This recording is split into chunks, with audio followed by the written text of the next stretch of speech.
নমস্কার বন্ধুরা, আমি চম্পা বলছি গোপী কিচেন থেকে। আপনাদের সামনে আজকে আমি একটা নতুন রেসিপি নিয়ে এসেছি। তো রেসিপিটি হলো আমি পালং শাক দিয়ে ডিম রান্না করে দেখাবো। তো বন্ধুরা প্রথম থেকে শেষ পর্যন্ত দেখতে থাকুন। আর পালং শাক দিয়ে ডিম দিয়ে রান্না করবো, এটা খুবই দুর্দান্ত। এভাবে আপনারা বাড়িতে একবার বানিয়ে খাবেন আর ট্রাই করে দেখবেন। চলুন, খুবই সুস্বাদু হয়। তো চলুন আমি কেমন করে বানাচ্ছি দেখতে থাকুন। পালং শাক আর ডিম রান্না করার জন্য 10টা ডিম নিয়েছি। আর উনুনে আমি আঁচ ধরিয়ে জলও বসিয়ে দিয়েছি। এখন জলের মধ্যে আমি ডিমগুলো দিয়ে দেবো সিদ্ধ করার জন্য।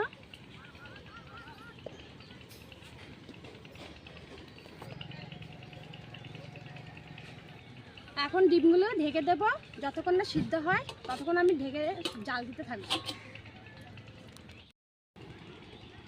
আমি ডিম পালং বানানোর জন্য এই যে কচি কচি পালং শাক নিয়েছি।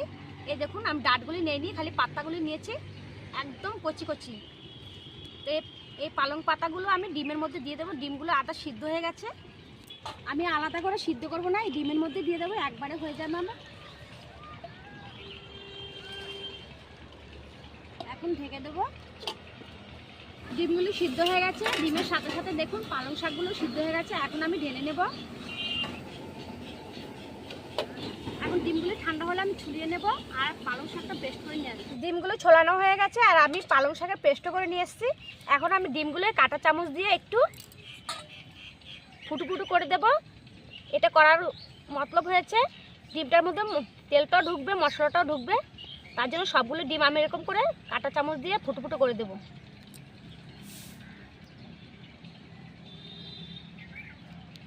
সবগুলো ডিম আমার ফুটু ফুটু হয়ে গেছে। এখন কড়াইয়ে বসিয়ে দিয়েছি। এখন কড়াইয়ের মধ্যে আমি ডিমগুলি ভেজে নেব। কড়াই গরম হয়ে গেছে, কড়াইয়ের মধ্যে দিয়ে দিচ্ছি সরষের তেল। এখন ডিমগুলো তেলের মধ্যে ভেজে নেব। দিয়ে দেবো সামান্য হলুদ। এই ডিমগুলো আমি ভালো করে ভেজে নেব। আমি লবণ দিতে ভুলে গেছি, তাই লবণটা দিয়ে দিচ্ছি একটু। ডিমগুলি দেখুন কত লাল লাল করে ভেজেছি, এরকম করে লাল লাল করে ভাজতে হবে। এখন আমি একটা একটা করে ডিম নামিয়ে ফেলবো। কড়াইয়ের মধ্যে আরেকটু তেল দিয়ে দেবো আর দিয়ে দেবো 2টো তেজপাতা। এখন দিয়ে দেবো জিরে। ফোড়নটা লাল হয়ে গেছে, এখন দিয়ে দেবো পেঁয়াজ কুচি। পেঁয়াজগুলো একটু লাল লাল করে ভেজে নেব। দেখুন পেঁয়াজগুলো একটু ব্রাউন কালার হয়ে গেছে, এই দেখুন। এখন আমি দিয়ে দেবো সব মশলাগুলো। এখন আমি দিয়ে দেবো রসুন বাটা, আদা বাটা, জিরে বাটা, লঙ্কা বাটা, আর দিয়ে দেবো টমেটো। 2টো টমেটো দিয়েছি। আর দিয়ে দেবো হলুদ, আর দিয়ে দেবো স্বাদ অনুসারে লবণটা।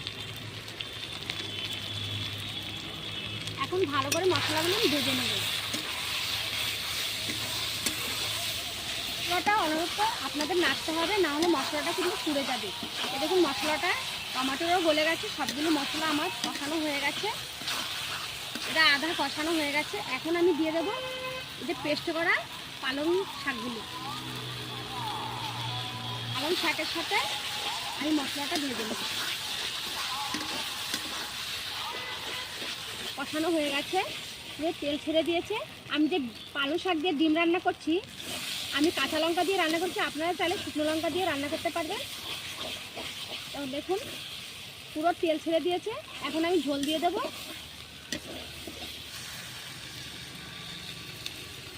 পালং ডিম রান্না করতে গেলে একটু মাখা মাখা ঝোলটা রাখলেই ভালো। এখন ঝোলটা ফুটলে আমি ডিমগুলো দিয়ে দেবো। এই পরিমাণ ঝোলটা থাকবে, আর একটু আমি ঝোল দেবো। ঝোল ফুটে গেছে, এখন ভেজে রাখা ডিমগুলো দিয়ে দেবো।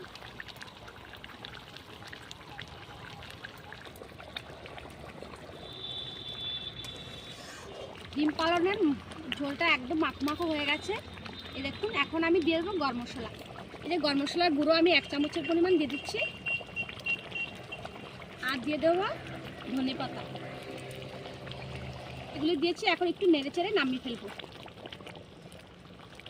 গরম মশলা দিয়ে বেশিক্ষণ জাল দিতে হয় না, তাহলে গরম মশলার গন্ধ বেরিয়ে যায়। তাই আমি এখন নামিয়ে ফেলবো। ডিম পালং রান্না হয়ে গেছে, এখন নামিয়ে ফেলবো। এখন এখন আমি ঢেলে নেব গামলার মধ্যে। ডিম পালনের রেসিপিটা দেখুন কত সুন্দর হয়েছে, তখন দেখুন কত ঘনত্বটা। এই ঘনত্বভাবেই রান্নাটা করতে হবে, তাহলে ডিম পালন রেসিপিটা খুবই সুস্বাদু হবে। কি সেন্ট আসছে, আপনাদের তো বললে আপনারা বুঝতে পারবেন না, কিন্তু বানালে তারপরে বুঝতে পারবেন। ডিম পালন রান্নার রেসিপিটা কেমন লেগেছে, যদি ভালো লেগে থাকে তাহলে আপনারা অবশ্যই আমার চ্যানেলটি সাবস্ক্রাইব করে দেবেন, আর নিত্য নতুন রেসিপি দেখার জন্য আমার পাশে থাকবেন। আবার চলে আসবো একটা নতুন ভিডিও নিয়ে। আপনারা সুস্থ থাকবেন, সাবধানে থাকবেন। নমস্কার।